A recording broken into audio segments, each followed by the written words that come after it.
जय हिंद दोस्तों और दोस्तों, क्या हाल चाल आप सबके। मैं उम्मीद करता हूँ कि आप सब बहुत अच्छे हैं और अपनी सेहत का भरपूर तरीके से ख्याल भी रख रहे हैं। तो दोस्तों, आज की वीडियो में हम एक बहुत ही ज़्यादा जो इंटरेस्टिंग एंड थोड़ा एक कंट्रोवर्शियल टॉपिक रहने वाला है, उसकी वीडियो में हम इसमें बात करने वाले हैं। ठीक है, तो आज की वीडियो में आपसे डिस्कस करूँगा कि आप कोई भी अगर कार परचेज़ करते हैं तो उस केस में आपको गवर्नमेंट को कितना कितना पैसा देना पड़ता है।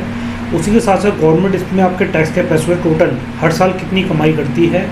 ठीक है, एंड उन टैक्सेस को पे करने बावजूद भी आपको फैसिलिटीज़ के नाम पर सरकार से क्या मिलता है क्या नहीं मिलता, इस वीडियो में हम डिस्कस करेंगे उन सब चीज़ों के बारे में। एंड इसमें हम एक हाइपोथेटिकल एग्जांपल लेके चलेंगे कि आपको अगर 8 लाख की एक्स शोरूम वाली कार परचेज़ करनी है तो उसके लिए आपको ऑन रोड टोटल कितनी कॉस्ट पड़ती है एंड उसमें कितने प्रकार के आपके टैक्सेस इन्वॉल्व होते हैं, उन टैक्सेस का कितना कितना अमाउंट रहता है। ठीक है, तो चलिए इस इंटरेस्टिंग सी वीडियो को चालू करते हैं। एंड वीडियो स्टार्ट करने से पहले सबसे पहले डिस्क्लेमर देखिए, ये सब मेरी रिसर्च पे बेस्ड है, जो कि मैंने टीम BHP से इसमें आर्टिकल निकाला है, rushlane.com से इसमें मैंने आर्टिकल निकाले हैं।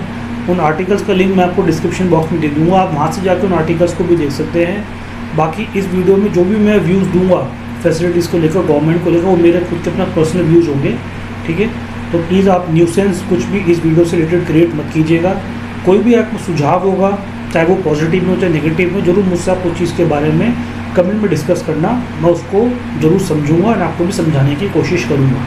ठीक है, ये हमारा होगा डिस्क्लेमर। एंड अब वीडियो को हम स्टार्ट करते हैं। देखिए, अगर हम एक एग्जांपल लेके चले कि अगर आप कोई भी कार न्यू कार मार्केट में परचेज़ करने वाले हैं, अगर आप EMI पे ले रहे हैं, सबसे पहले तो उसमें आप डाउन पेमेंट देंगे।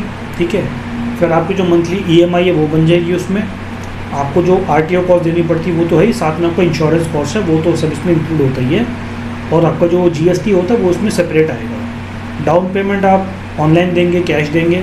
फिर जब आप इसमें EMI कराएंगे अपनी कार की, तो उसमें आपको इंटरेस्ट देना है, वो आपकी साइड से अलग से एक्स्ट्रा कंपोनेंट दिया है। इंटरेस्ट पे आपको GST देना पड़ेगा, उसमें भी कहीं ना कहीं आप एक प्रकार से टैक्स पे कर ही रहे हैं। साथ ही साथ में इसमें आपको बैंक्स को जो प्रोसेसिंग फ़ीस होती है वो भी आपको देनी पड़ती है। एक चीज़ वो हो गई, और आपको उसमें जो HP अलग से चढ़ती है कार पे, जिसकी आपको लगभग 500 से 1000 रुपये कॉस्ट देनी पड़ती है एक्स्ट्रा, वो आपको आती है। अगर आप EMI पे कार लेते हैं तो लगभग आपको 3 या 4 कॉस्ट एडिशनल पे करनी पड़ती हैं, विच इज़ HP कॉस्ट, जो आप EMI पे इंटरेस्ट देंगे उसका इंटरेस्ट, और इंटरेस्ट पे GST होता है वो अलग। ये 3 कॉम्पोनेंट्स उसमें एक्स्ट्रा आ जाते हैं। अब हम यहाँ पे एग्जांपल लेके चल रहे हैं कि अगर आपको कोई भी अगर 8 लाख की कार परचेज़ करनी है तो उसके लिए आपको ऑन रोड कितना प्राइस पे करना पड़ता है एंड कितने टाइप के उसमें टैक्सेस आपकी जेब से जाते हैं। अभी मैं 8 लाख का बाइफर्केशन आपको बाद में दूंगा। अभी हम टोटल जो टैक्सेशन स्ट्रक्चर है उसके बारे में हम बात करने वाले हैं। ठीक है, आपने कार परचेज़ करी, उसमें आपने रोड टैक्स पे किया आपने, फिर आपने जो RTO चार्ज रोड टैक्स में इंक्लूड हो गए, आपने फास्टैग की कॉस्ट दी है, आपने इंश्योरेंस कराया कार का।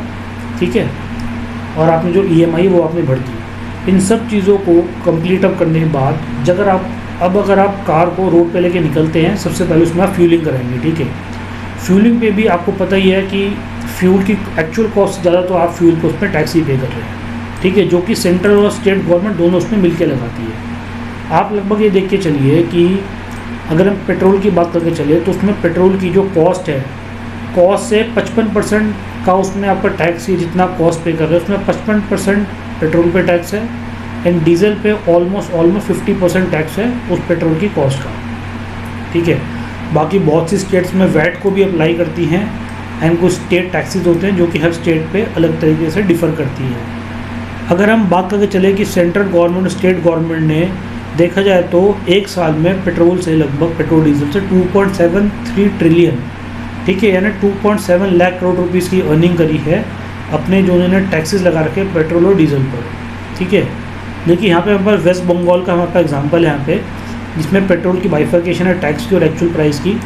पेट्रोल का आपका बेसिक प्राइस बंगाल में पड़ता है ₹47 का, उसके ऊपर सेंट्रल गवर्नमेंट स्टेट गवर्नमेंट मिलके आपका लगभग इसमें ₹57 का टैक्स लगाती है।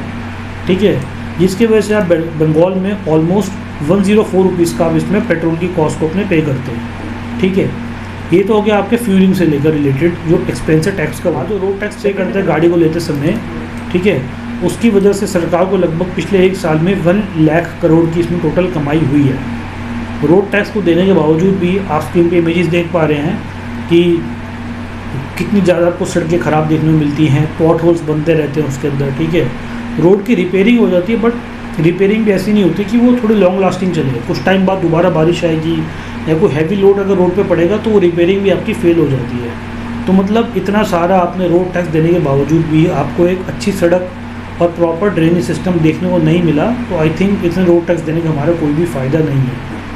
आपको बहुत सी जगह पे वाटर लॉगिंग की समस्या देखने को मिलती है, रोड पे कंजेशंस हो गई, ठीक है, अनइवन तरीके से रोड बनी हुई होती है, तो रोड टैक्स का कुछ फ़ायदा ही नहीं बचता अगर हम इतना पे कर रहे हैं। तो बहुत से लोग कहेंगे मुझे वीडियो में क्या डेवलपमेंट के लाभ दे रहे हैं तो इसमें कहने गवर्नमेंट का बेनिफिट है। मैं उस चीज़ को डिनाई नहीं कर रहा।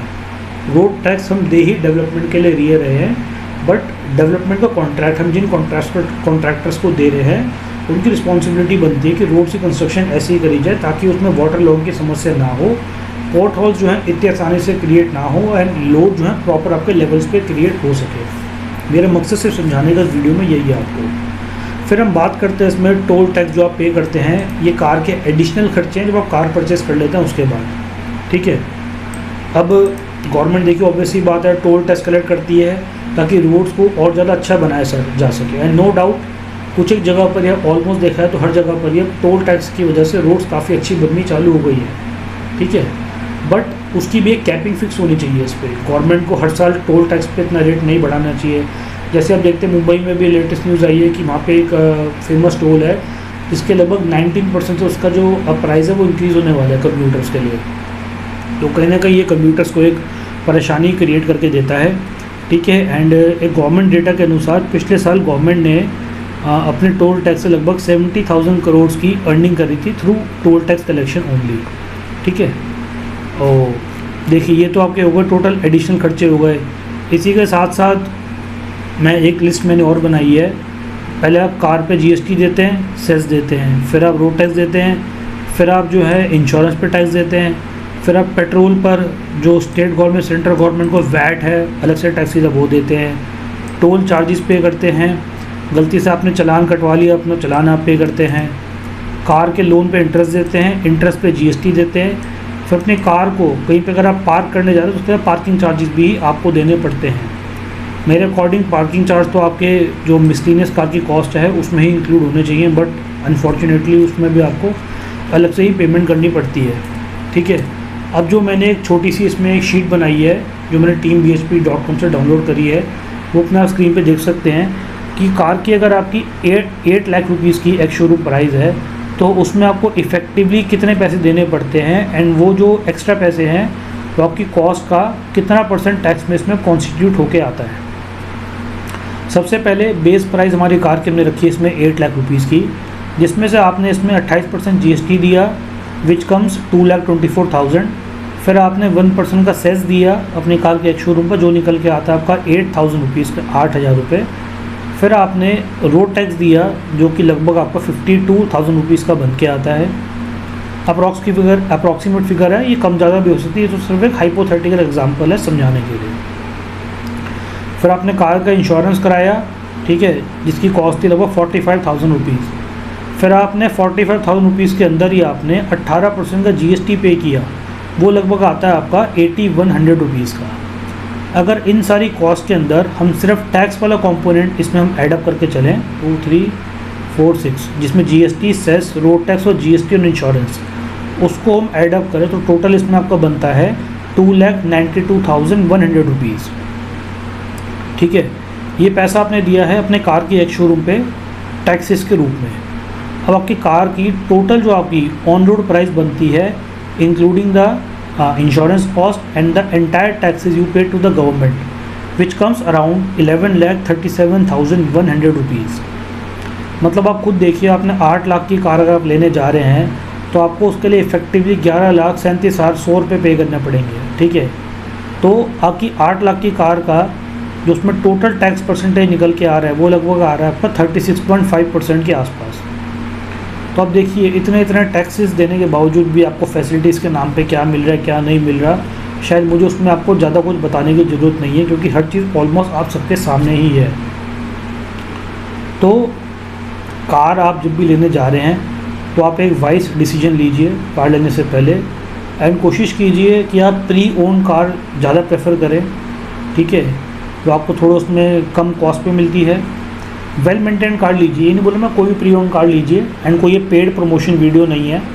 बहुत सारी कार प्लेटफॉर्म्स है, लाइक आपके जो OLX ऑटोज़ है वहाँ मिलती है आपको अच्छी कार्स, spinny.com पे आपको अच्छी कार मिलती है, cartrade.com पे आपको अच्छी कार्स मिलती हैं। बाकी और भी अब बहुत सारी वेबसाइट्स आ गई, cardekho.com, बहुत वेबसाइट्स आ गई हैं जहाँ पे आप प्री ओन कार भी आप सेलेक्ट कर सकते हैं, क्योंकि न्यू कार लेने में तो आपको अपनी पॉकेट से इतने सारे टैक्सेस पे करने पड़ेंगे, जबकि प्री ओन कार आपको न्यू कार के मुकाबले थोड़ी सस्ती देखने को मिलेगी। बाकी सबकी अपनी ओपिनियन होती है। मैंने सिर्फ इस वीडियो में आपको बेसिकली जो 4 व्हीलर्स को लेकर टैक्सेशन स्ट्रक्चर है हमारी कंट्री इंडिया में, एंड उन टैक्सेस के बदले आपको क्या कुछ मिलता है क्या कुछ नहीं मिलता, सिर्फ उसको समझाने की कोशिश करी है। बाकी मैं मानता हूँ कंट्री टैक्सेस के थ्रू ही चलती है, गवर्नमेंट तभी स्पेंडिंग कर पाएगी जब वो अपने सिटीजन से टैक्स को कलेक्ट करेगी। एंड से ये सब मतलब हमारा फ़र्ज़ भी बनता है कि हम टाइमली और अच्छे तरीके से सरकार को टैक्स पे करें, बट इन रिटर्न सरकार का भी कहीं ना कहीं ये फ़र्ज़ बनता है कि सिटीज़न उनको अगर टैक्स पे कर रहे हैं तो वो उन टैक्सेस से अपने सिटीजन्स को एक अच्छी बेहतर सर्विसेज को प्रोवाइड करे, जिससे कि सिटीजन्स की लाइफ को आसान बनाया जा सके, उनको अच्छी फैसिलिटीज़ मिले, एंड उनको किसी प्रकार का कंजेशन या दिक्कत परेशानी फेस ना करना पड़े अगर वो कोई भी गवर्नमेंट के इंफ्रा को अगर यूज़ करते हैं तो गाइस इस वीडियो में यही था। मैं उम्मीद करता हूँ कि वीडियो आपको ज़रूर पसंद आई होगी। कुछ भी आपका अगर फीडबैक है इस वीडियो को लेकर, ज़रूर मुझसे आप अपनी फीडबैक को कमेंट सेक्शन में शेयर कर सकते हैं। एंड इसी प्रकार की वीडियोस के लिए बने रहिएगा मेरे चैनल तुषीर जैन के साथ। जय जय।